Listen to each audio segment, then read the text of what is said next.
your hand in my hand, darling, say go.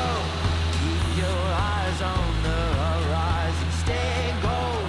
All I need are your eyes, you're my arrow. Now we're running into the wild. I see the light. I feel alive. Put your head on my shoulder, you're safe now.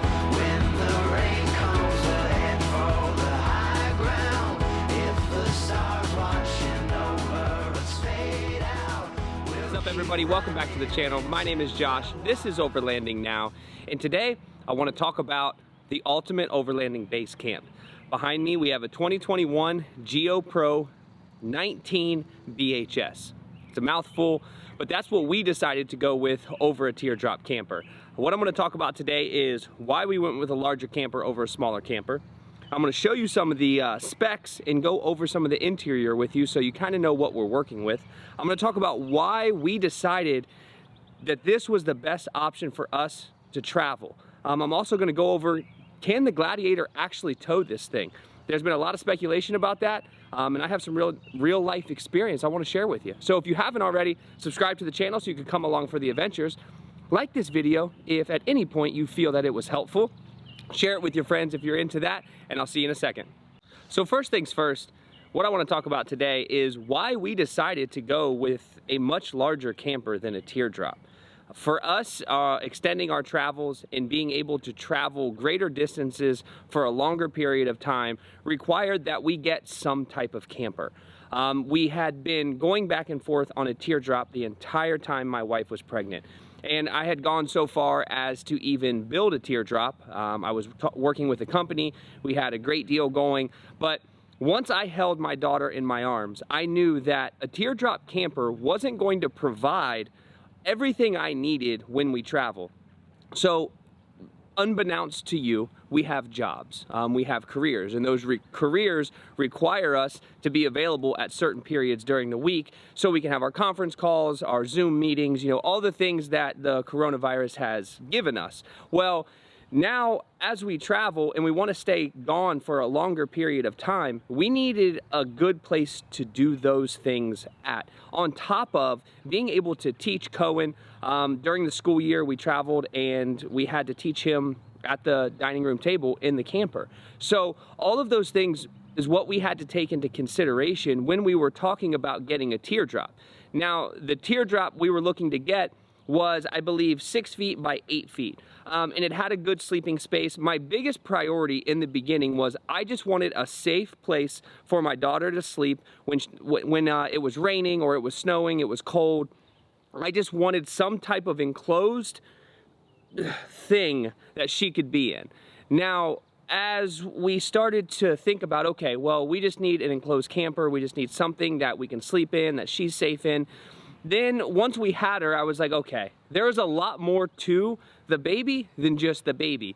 There's the strollers, there's the diapers, there's the clothes, there's the bottles, there's the formula, there's the bottle drying rack, the bottle brushes. And all of these things started to really weigh on me because I knew that in the beginning, all I wanted was a safe place for her to sleep. But as things started to progress, I realized, okay, well, if we want to travel for 2 months at a time or 3 months at a time, I need to be able to work. My wife needs to be able to work. We need to have a safe place for our daughter. We need to be able to have a place to cook outside of the elements. So if it's raining or if it's cold or windy, snowing outside, we need to be able to have a place to cook and have a safe place for all of us to be. So that's what brought me to the 2021, I mess this up every time, the 2021 Geo Pro 19 BHS.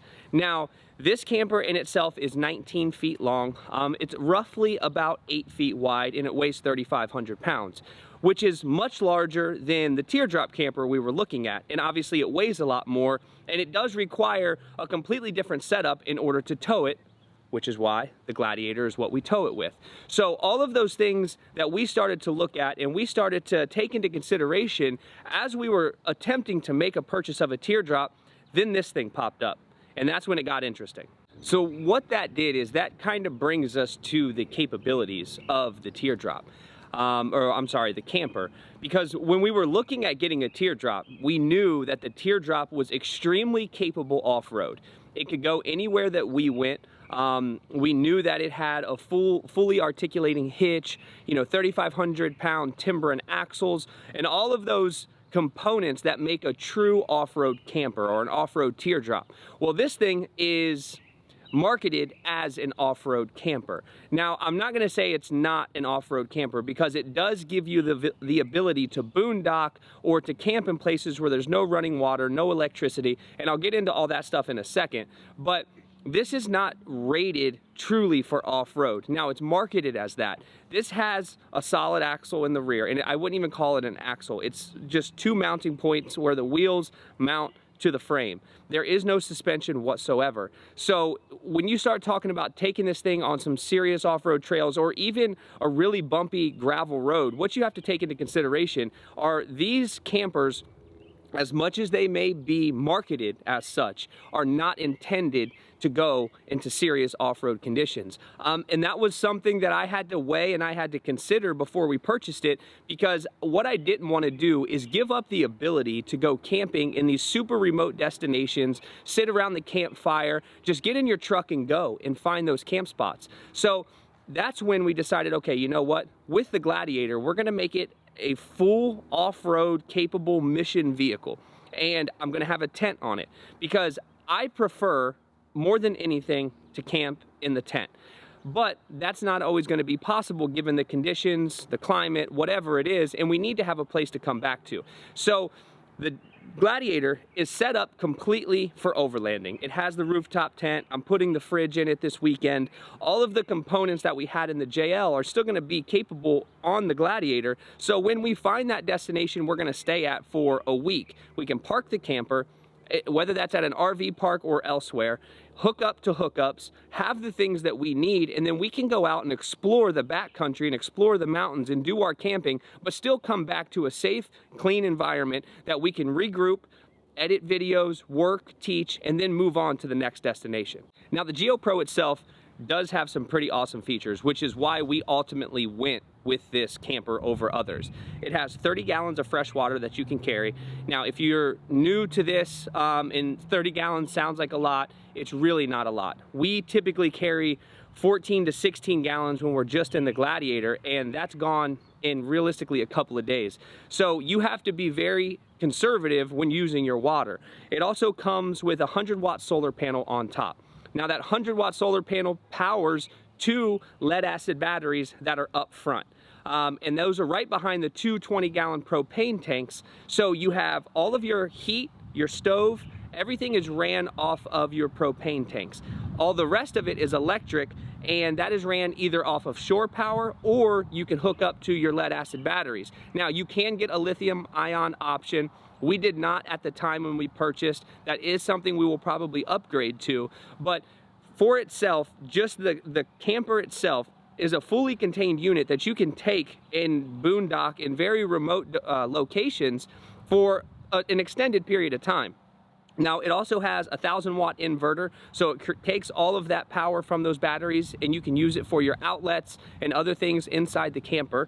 And it also has a 30-gallon gray tank and a 30-gallon black tank. So all of your wastewater goes into separate tanks. That way you're not filling up one tank, because you would be really surprised at how quickly the water is gone and you fill everything up. In terms of the electricity with the lead-acid batteries, they last for quite a long time. I have been testing them now for about 2 weeks, and I've just kept everything on. I've kept some lights on, kept the solar panel going, and nothing has died yet. I've been able to plug my phone in, charge batteries. So I'm actually extremely impressed with what a 100-watt solar panel is capable of doing, obviously, if you have sunshine. Now, the interior of the 2021 Geo Pro 19 BHS.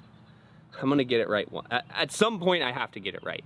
Now, The interior is really simple. It has what they consider a queen size bed, but it is no bigger than the tent that we have on the Gladiator currently. So I would say it's just over a full. It's definitely not a queen. And I'm not even 6 foot. So when I lay down on it, my feet touch the end wall. So it's pretty tight. And if you're 6'2", 6'3", I would probably rethink this being a comfortable option for you. As well as the shower. It has just a small tub inside, as well as a little sink that's inside the shower and a shower head. And then you have, to the right of that, a small toilet that obviously, you know what the toilet's for. And what we chose to, the BHS, that stands for the bunkhouse. We wanted to make sure we had additional sleeping space. Cohen has always wanted bunk beds, and I always tell him I'm gonna build him bunk beds, but there's really no point to build him bunk beds. So when we got this, I said, we got it, so you have bunk beds. So the bunk beds are nice for additional children or additional people to be able to sleep in. Now, as far as your appliances in the interior of the camper, you have a small 3-burner stove, you have a small oven, a microwave, as well as a refrigerator.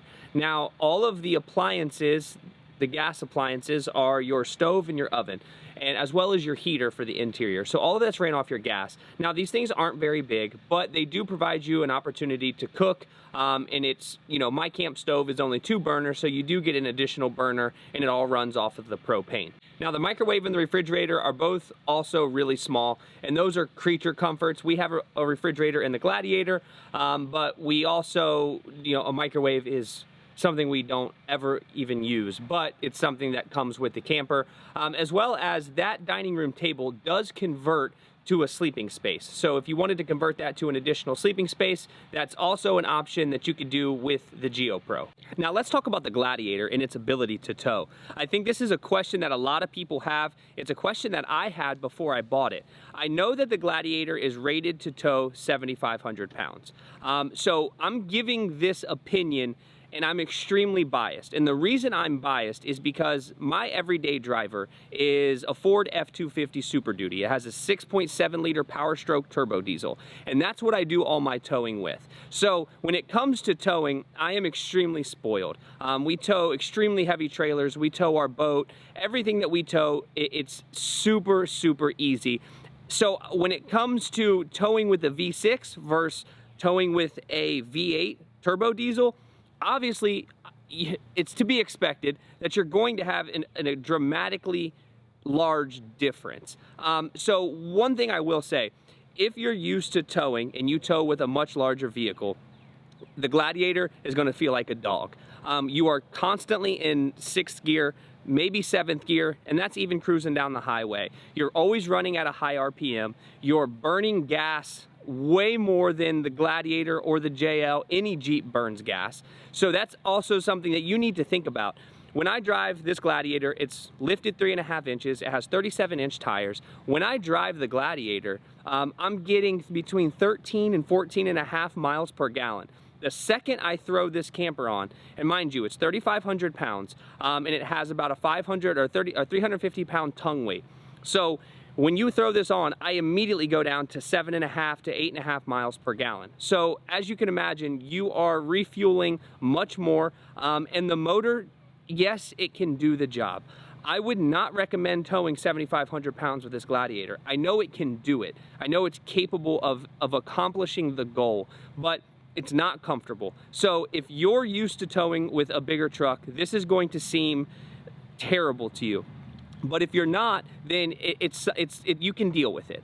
It's not that bad. But I would not recommend going up to that 7,500 pound towing capacity. I was gonna tow my boat with the Gladiator at one point until I put this thing on it, and I realized that, I don't think it would make it. And so that's something that you have to consider if you're going to be getting this type of camper or something larger and you're gonna tow it with a Gladiator. I would definitely take that into consideration. Another thing to take into consideration before you go buying a camper is make sure you get the appropriate hitch. It is not your standard hitch for a boat or for a traditional trailer. These hitches have basically sway bars that connect to the Gladiator and the trailer, and it's supposed to spread that weight out evenly throughout the frame. Now, the suspension sag that we get it's definitely noticeable. And I have almost an inch and a half spring spacer in the back because I knew how much weight I was going to be putting on the Gladiator. And when we would take our JL out, we would have a bunch of suspension sag from just all of our overlanding gear. So I knew that I had to get springs that could handle the load, as well as I was going to be putting all of the additional gear in the rear of the Gladiator on top of throwing a camper on. So when it comes to safe towing practices, if you're not familiar with towing, I would definitely get familiar with it before you go investing in a very expensive truck and a moderately expensive camper, because you're going to end up eventually wearing out the springs and wearing out a lot of the components of the truck if you're not careful and you don't know how to tow. So all that being said, I would say yes, the Gladiator is capable of towing the trailer.